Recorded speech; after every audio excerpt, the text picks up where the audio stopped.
जय बाबा भोलेनाथ, जय बाबा भोलेनाथ। भगवान शिव, भगवान भोलेनाथ के भक्तों को अगर कोई भी कष्ट होता है तो भगवान भोलेनाथ सह नहीं पाते। भगवान भोलेनाथ को बर्दाश्त नहीं होता। ऐसी ही कहानी दोस्तों, एक घटना जो इनके भक्तों के साथ हुआ वो भगवान भोलेनाथ सह नहीं पाए। ऐसे ही एक गृहस्थ परिवार था। किसी नगर में एक गृहस्थ परिवार था जो भगवान भोलेनाथ का भक्त था। भगवान भोलेनाथ का भक्त था और उनके 2 पुत्र थे और एक पुत्री थी। दोनों लड़कों के माता पिता उसे शहर में बड़े आदमी बनने के लिए, अच्छे पोस्ट पे नौकरी लगने के लिए उसे शहर में पढ़ने के लिए भेज दिए।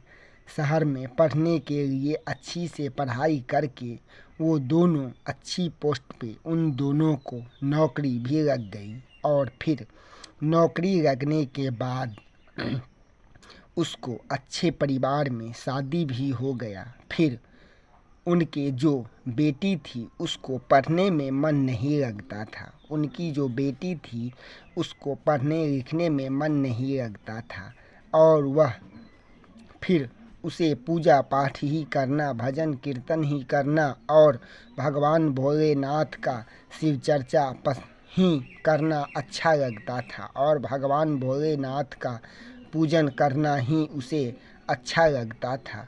तो उसे कोई भी उसको पसंद नहीं करते थे। उसको केवल भगवान शिव का पूजा करना और फिर सभी शिव चर्चे में जाना ही अच्छा लगता था और वह भगवान भोलेनाथ का पूजन ही अच्छा लगता था उसे। तो वो भगवान भोलेनाथ का पूजन ही करती थी। वह ऐसे ही भगवान शिव की भक्ति करते थे। तो भगवान शिव का भक्ति करते करते वह बड़े हो जाती है। फिर वो दोस्तों और फिर शादी के हुए बड़े हो जाते हैं, शादी के लिए बड़े हो जाती है और दोस्तों और फिर शादी के लायक भी हो जाती है। तो उसके पिता अपने बेटे से कहा कि इसकी शादी करानी है, इसके लिए धन की ज़रूरत है। उसके पिता ने अपने दोनों बेटों से कहा जो इसकी शादी करानी है इसके लिए धन की भी ज़रूरत है, इसलिए धन की ज़रूरत है। सो तुम दोनों भाई मिलकर अपनी बहन की शादी कर दो।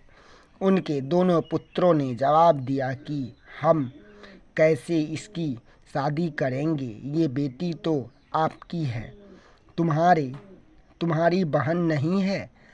तो उनके पिता ने पूछे जो तुम्हारी बहन नहीं है तो हम शादी नहीं करेंगे, हमारी बहन नहीं है, हमारी कोई बहन नहीं है, हम इसकी शादी नहीं करेंगे।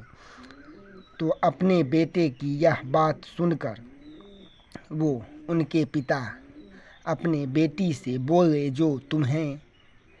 जो बेटी तुम्हारे दोनों भाइयों ने कहा है कि हम बहन का शादी नहीं करेंगे।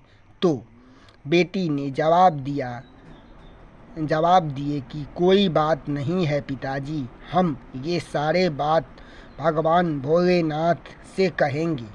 और वह उसे रात में नींद नहीं आई। बेटी को पूरे रात नींद नहीं आई।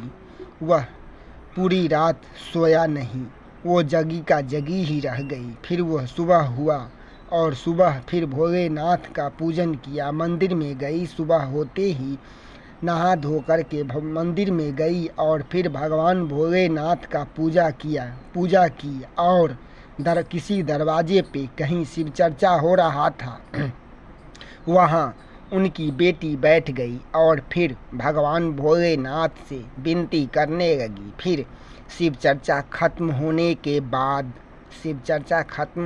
के बाद बेटी घर को आई और भगवान भोलेनाथ का शिव चर्चा का प्रसाद खाकर और सो गई।